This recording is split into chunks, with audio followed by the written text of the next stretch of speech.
کہاں جاؤں؟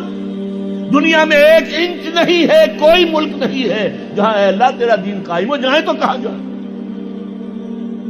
دیکھیے ہماری بندگی جزوی ہے، نمازیں ہم پڑھ رہے ہیں، روزے ہم رکھ رہے ہیں، مسجدیں عالی شان بنائی ہیں، مدرسے بھی بہت بڑے بڑے بن گئے ہیں، واقعتاً اس میں کوئی شک نہیں، لیکن سوال یہ ہے کہ اوپر جو چھت ہے وہ تو کافرانہ ہے، قانون تو اللہ کا نہیں ہے، کتاب و سنت کے احکام تو نافذ نہیں ہے۔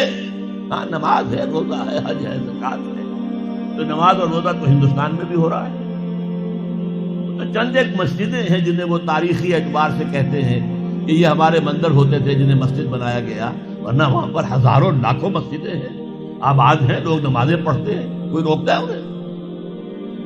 ہم نے یہ ملک بنایا تھا کہ یہاں اسلام کا نظام قائم کریں گے۔ نماز تو آپ امریکہ میں جا کر پڑھیے، امریکہ کو کوئی اعتراض ہی نہیں، لیکن تم کہو کہ اسلام کا نظام ہم قائم کریں گے، نہیں کرنے دیں گے تمہیں کبھی بھی۔ تم چاہو کہ تم اسلام کا معاشی نظام قائم کرو، کبھی اجازت نہیں دیں گے۔ تم چاہو کہ اسلام کی معاشرتی اقدار کو تم قائم کرو، کبھی نہیں کرنے دیں گے۔ یہ ہے اس وقت جو ہمارے ساتھ پیش آ رہا ہے معاملہ، پورا مغرب اس پر اڑا ہوا ہے، اسلامی نظام کہیں نہیں آنے دیں گے۔ ہاں نمازیں پڑھو، ہمیں کوئی اعتراض نہیں، روزے رکھو، تم روزے 30 کی بجائے 100 رکھو، ہمارا کیا لیتے ہو؟ تو اب ہم جو کفر کے تحت زندگی گزار رہے ہیں اور اس اعتبار سے اللہ کی نگاہ میں ہم کافر ہیں، لیکن سوال یہ ہے کہ جائیں تو کہاں جائیں، کریں تو کیا کریں؟ نظام کفر کا ہے، قرآن کہتا ہے وَمَن لَّمْ يَحْكُم بِمَا أَنزَلَ اللَّهُ فَأُولَٰئِكَ هُمُ الْكَافِرُونَ۔ جو لوگ قرآن کی، اللہ کی اتاری ہوئی شریعت کے مطابق فیصلے نہیں کرتے وہی تو کافر ہے۔ اور کافر کسے کہتے ہیں؟ اقبال نے کہا نا، بتوں سے تجھ کو امید ہے، خدا سے نو امیدی، مجھے بتا تو صحیح اور کافری کیا ہے؟ تمہاری ساری امیدیں امریکہ کے ساتھ وابستہ ہیں، وہ مسئلہ طے کرا دے، وہ یہ کرا دے، وہ کرا دے، وہ معاملہ ہمارا، وہی تو سب سے بڑا چور وہی ہے، سب سے بڑا ڈاکو وہی ہے، سب سے بڑا اسلام کا مخالف وہی ہے، اور اسی کے پاس ہم جاتے ہیں۔ قرآن کا فتویٰ تو یہ کہ تم کافر ہو، ہاں انفرادی طور پر تم مسلمان ہو، اجتماعی طور پر قومی سطح پر تم کافر ہو۔ وَمَن لَّمْ يَحْكُم بِمَا أَنزَلَ اللَّهُ فَأُولَٰئِكَ هُمُ الْكَافِرُونَ۔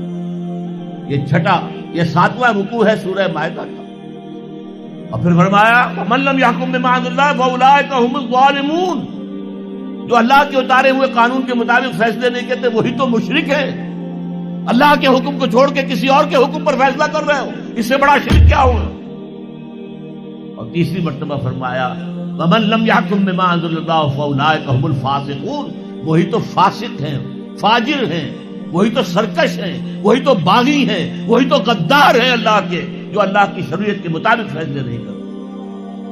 اب ان 3 آیتوں کی روح سے سمجھ لیجئے ہم کہاں کھڑے ہیں، کیا کر رہے ہیں۔ دیکھیے میں آپ کو ایک مثال دیتا ہوں، ہماری آبادی کا میں سمجھتا ہوں اکثریت تو وہ ہے جو نماز روزے کی بھی پابند نہیں ہے۔ ان چیزوں کا چرچا شہروں میں زیادہ، دیہات میں بہت کم رہ گیا، بہت کم، بہت کم، اور ہماری 70% آبادی دیہات کے اندر۔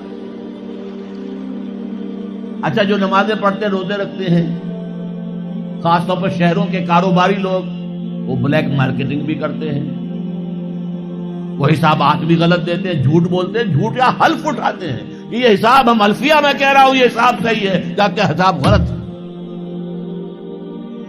سودی کاروبار کرتے ہیں، اپنے کاروبار کو بڑھانے کے لیے سود کا قرضہ لیا ہے، سودی قرضہ لیا بینک سے، اپنی بلڈنگ بنانے کے لیے بہت بڑی قرضہ لیا ہے بینک سے، تو ان کی عبادت کیا ہوئی؟ وہ اس آیت کے ذیل میں آ گئے کہ نہیں؟ افتؤمنون ببعض الکتاب وتکفرون ببعض فما جزاء من يفعل ذلك منكم الا خزي في الحياة الدنيا ويوم القيامة يردون الى اشد العذاب وما الله بغافل عما تعملون۔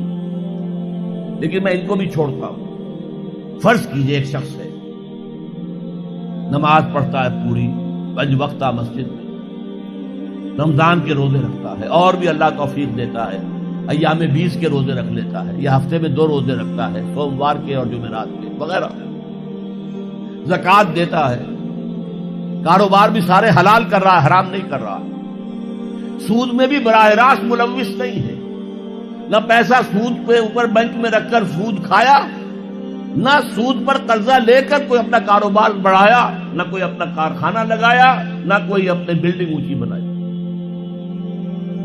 پردہ بھی اس نے اپنے گھر میں بالکل شرعی نافذ کر دیا۔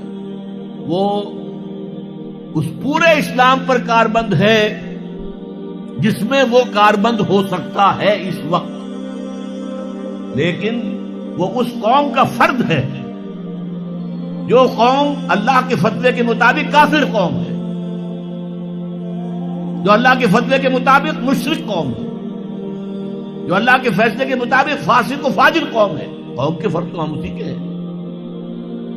چور کا ہاتھ تو نہیں کاٹا جا رہا، ڈاکوؤں کو وہ سزا تو نہیں جا رہی سورہ مائدہ میں جو آئی ہے، ان کے ہاتھ اور پاؤں مقابل سم سے کاٹ دیے جائیں، یا یہ کہ انہیں ملک سے باہر دفع کر دیا جائے، قتلوا تقتیلا، ان کے ٹکڑے کر دیے جائیں۔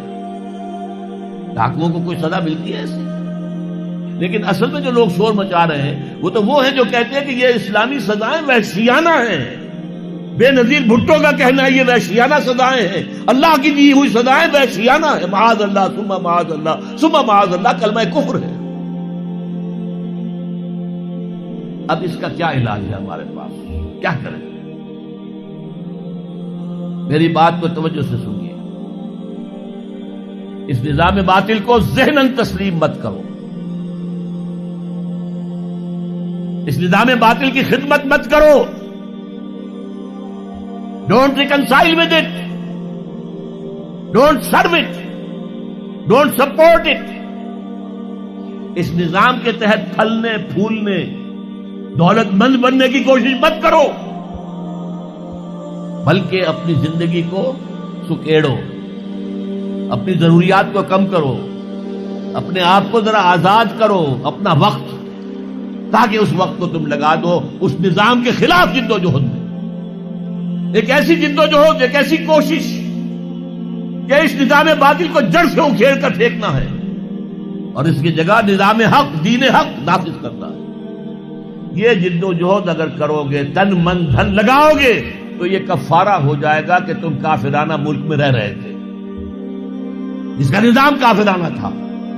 تم چاہے اپنے آپ کو مسلمان سمجھتے تھے، لیکن نظام کافرانہ تھا جس کے تحت تم زندگی گزار رہے تھے۔ ہاں اگر یہ کرو، اے اللہ میں نے اس نظام کو ذہناً تسلیم نہیں کیا، اے اللہ میں نے اس کی خدمت نہیں کی، میں نے اسے سپورٹ نہیں کیا، اے اللہ میں نے اس کے درمیان اس کے نیچے رہتے ہوئے عیش کرنے کی کوشش نہیں کی، اے اللہ بلکہ میں نے کم سے کم اپنی ضروریات کر کے وقت نکالا اور اس کے خلاف جد و جہد کی،